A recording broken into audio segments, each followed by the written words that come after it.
Okay, here's your news roundup for the day. And let's start with the biggie. Investigators scrambled to discover why a 72-year-old gunman opened fire in a California dance hall popular with older patrons and killed 10 people before fatally turning a gun on himself hours later. Now, what they don't mention in this summary is that he went to another dance studio in Amhora, and the only reason he didn't kill anyone there was this 26-year-old working there. I don't know if he was running the studio or just working there, I don't remember. And he basically fought him. And granted, the old geezer did a good job. He held his own. But the 26-year-old was able to wrestle the gun away, and the attacker, the suspected attacker, was like, what do I do now? Because he was threatening to shoot him. And he seemed perfectly fine with that. And of course, he was found having shot himself in this white van with stolen license plates. So obviously, suicide was not the end goal. But yeah, very interesting. Because this man is Asian, the attacker, so in theory it's not about race, but yet we don't know what the motive is. So I don't know if there was someone at a dance studio that wronged him or wronged one of his kids. And we know nothing. We don't even know if this man has kids. We don't know if he has a family. We know nothing. So, yeah. He was, when he shot himself, he was surrounded by law enforcement, and basically he had no way out. He was either going quietly with the police, he was going to shoot himself, or he could do something horribly stupid and go out in a blaze of glory. But he was going to face consequences either way. So yeah, he shot himself then. So I don't think suicide was his end goal, which I guess is good, because what is with this I want to commit suicide, so I'm going to take down as many people as I can along the way. Not even if you're doing suicide by cop does that make sense. Anyway. All right, next item. A new search of President Joe Biden's home in Wilmington, Delaware on Friday by the U.S. Justice Department found 6 more items, including documents with classification markings. So, yay. More documents found. Even though I did see a poll that even though most Americans do not approve of Joe Biden having all these documents because, well, yeah. But they do see a difference between him and Trump. And they see Trump as worse. So at least that. I am glad to know that this country isn't completely stupid. They at least see that this is not an equivalence. Anyway. So, but yeah, there's got to be a better system. I get that a month after Bo, his son, died, he worked for like a month at home. And that's great that he had to see classified documents while there. But you would think that people would be super vigilant, hyper vigilant about taking those documents back. I mean, instead of relying on staff to make sure that they've collected all the documents. I would think that they would be super careful about handling them. I mean, I could understand in the White House having documents strewn about the Oval Office or something. Even though that's not a good look either, they shouldn't be out in the open. But that still makes more sense than a private office at home. Because in theory, you have guests. Even if they're not national security risks, you still have guests. I mean, I hide my personal stuff that I don't want people looking through when people come. And that's only a personal risk, not national security risk. So, yeah, that just makes sense not to have that lying about.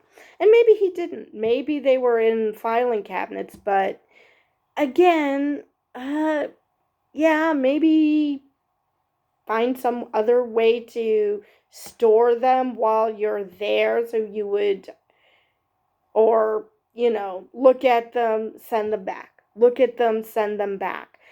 Something, anything. But yeah, the fact that people are like, oh yeah, this happens all the time. That's not a good thing. I realize that what you're saying is that Biden didn't do anything worse than any other president, but still not the greatest flex. Not good at all. All right, next item. A bipartisan group of U.S. lawmakers is preparing a plan to defuse a looming crisis over the national debt ceiling by changing it from a fixed dollar amount to a percentage of national economic output. So does that mean that it would never have to be voted on? Because that would be awesome. Let me dig into this deeper. Let's see.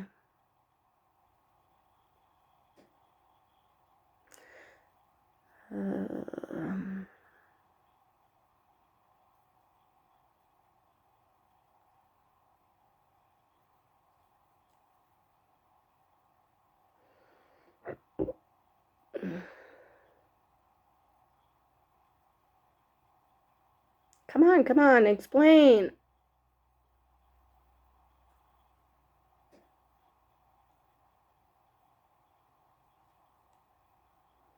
Ugh, this is getting annoying.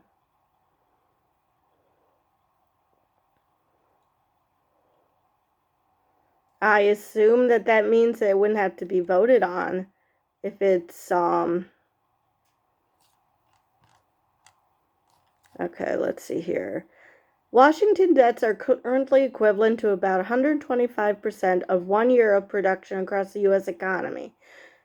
Fitzpatrick said the proposal he is working on with Gottheimer would force budget cuts on Washington if federal borrowing exceeded a set share of economic output. He did not say what that share would be. So it sounds like the Republicans would get their fever dream of spending cuts on areas that they want spending cuts. Hopefully, this will also include spending cuts in other areas like the military, which we really don't need that much of. So let's see.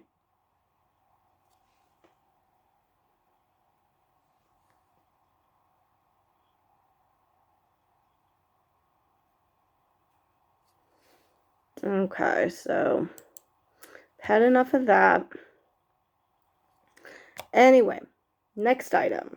Vice President Kamala Harris said abortion rights are under attack across the United States in a speech marking the 50th anniversary of Roe v. Wade last week. White House officials said that 60 anti-abortion bills have been filed in the 2023 legislative session, and over 26 million women currently live in states that have banned abortion. Let's see. Vice President Kamala Harris said abortion rights are under attack. No shit. Roe v. Wade was overturned, which triggered a bunch of states to ban abortion, and more states are trying to follow.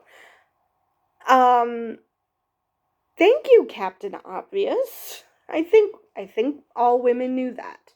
Actually, I think everybody knew that. This is not saying anything nobody knew.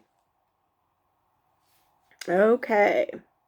Next one, which was also a huge Republican talking point, which is proving wrong.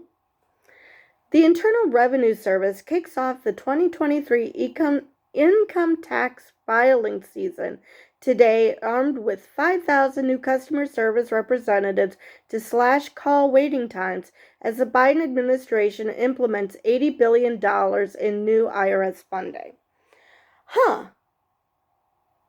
Customer service reps.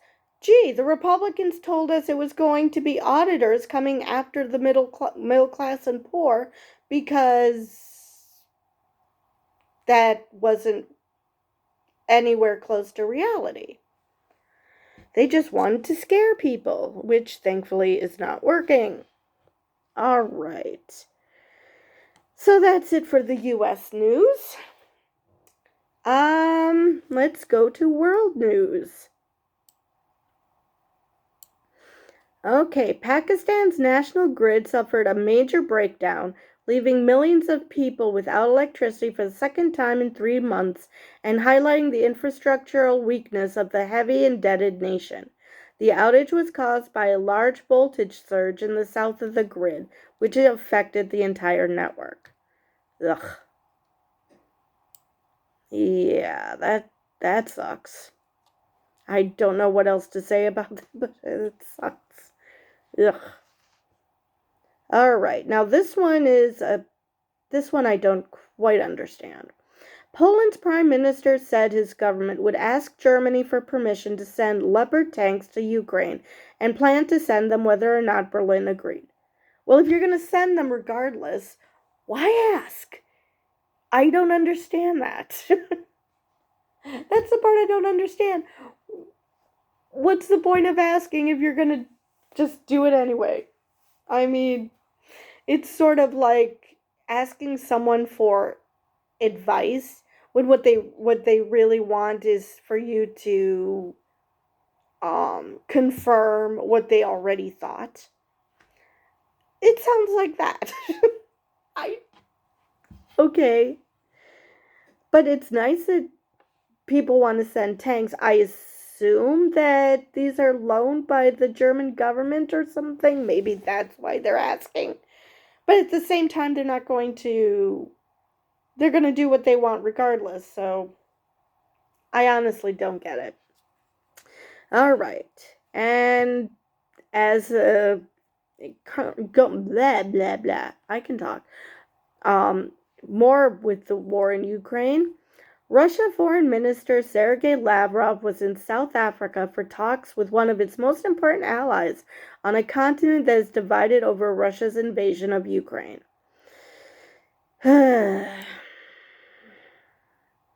It's sad that South Africa is one of their allies. It really is. That doesn't say much for South Africa.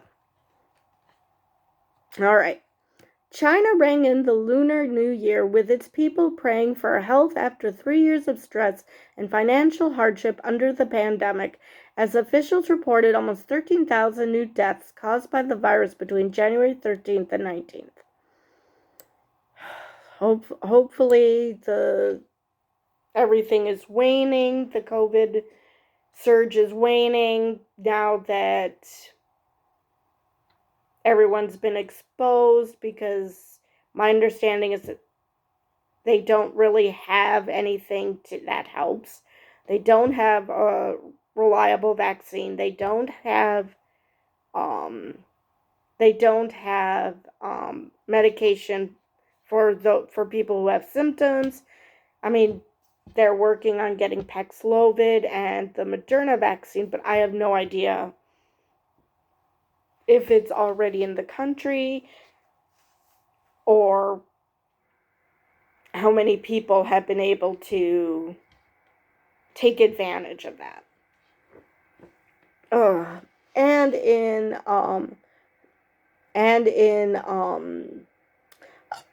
I can take criticism news.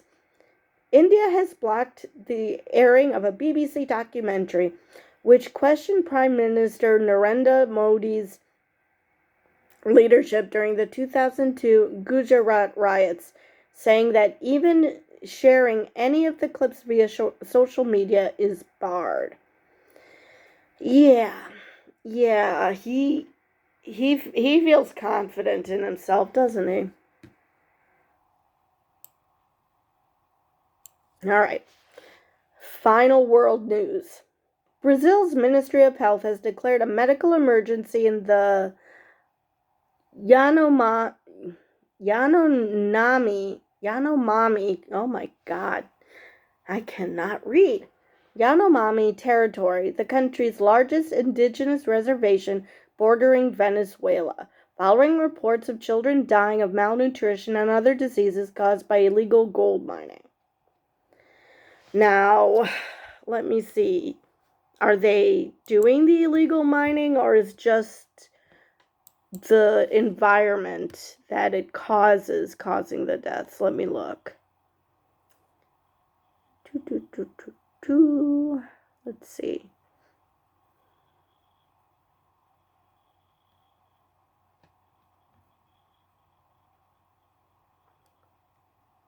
Okay.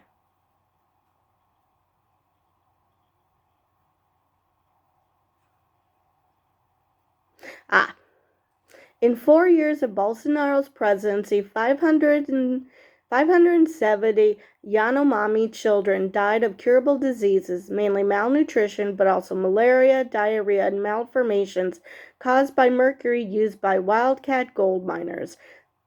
So, okay. So, yeah, it's because of the environment caused by the mining, not that they were forced to mine. Unfortunately, it's sad that I even have to question that. So, but yeah, apparently Bolsonaro, unsurprisingly, stripped healthcare services from this indigenous peoples because, well, it's Bolsonaro. The South American Trump. Great. I think he might actually be dumber than Trump. But he did concede, so not sure. All right. Japan's finances are becoming increasingly precarious. Finance Minister Tsuneki Suzuki warned, just as markets test whether the central bank can keep interest rates ultra low, allowing the government to service its debt. Despite the country's growing debt pile, the government remains under pressure to keep the fiscal spigot wide open. Oh, Lord. And my nephew wants to study abroad. Yeah, hopefully that'll happen. I want him to be able to go to Japan because he wants to study abroad, but this worries me. All right. The likelihood that the United States is already in recession or will fall into one this year has dropped over the past 3 months to 56% from a nearly 2/3 possibility, according to a survey on business conditions. So, that's good. Don't want to go into a recession. Definitely don't want to do that. So, it's good that it's dropped. It's still high. Still too high for me. But, all right. Music streaming firm Spotify plans to cut 6% of its workforce, the company said, a move that will add to a glut of layoffs in the technology sector. Wow, big tech is hurting. I could think of a couple of people that they could cut, like Joe Rogan. Yeah, pretty much just Joe Rogan. I take that back. One person. Anyway, Even though I'm hearing that Meghan Markle is not that great, so anyway. Brazil and Argentina aim for greater economic integration, including the development of a common currency. Brazilian President Lula Inácio Lula da Silva. Wait a minute. Let me try that again. Brazilian President Luiz Inácio Lula da Silva and Argentine leader Alberto Fernandez said in a joint article they penned. That's all well and good that they write out Lula's full name, but everyone calls him Lula. Why? That's like referring to Pele and always writing out his birth name instead of just Pele. I mean, everybody knows him as Lula. People know who you're talking about. You don't need to write out his name. Just President Lula. That works. Anyway, I guess that wouldn't be very formal. Oh well. So, Tesla chief executive Elon Musk will take the witness stand again today as he defends himself against fraud claims that he lied when he tweeted in 2018 that he had funding to take the electric car maker private. I feel like I'm in Groundhog's Day with this and with the Biden documents. It's like I read this before. All right. China's Geely is planning a big investment to turn the maker of London's iconic black taxis into a high-volume, all-electric brand with a range of commercial and passenger vehicles, executives at the unit told Reuters. The global auto industry has committed $1.2 trillion to developing electric vehicles, providing a golden opportunity for new suppliers to grab contracts providing everything from battery packs to motors and inverters. Well, I know China does have a serious pollution problem, so if that helps. All right. And finally, lab-grown meat moves closer to American dinner plates. Well, hopefully that means that that vegetarians can now go back to eating meat. See, my concern is that these lab-grown meats are probably from cells of animals, but at the same time, in theory, you're not harming the animals. So I don't know if those people who are vegetarian or vegan for ethical reasons, if that would make a difference. Let's see. The elephant camp adds more jumbos as Chinese tourists return. I'm sorry, Thai. Why do I keep reading Thai as the? All right. And Princess Diana's evening gown is going up for auction. Whoop-de-ding. All right. So that's all I have for this edition. And if there's something I didn't go properly in depth on that you would like me to discuss more, just let me know in the comments and I will try and do that.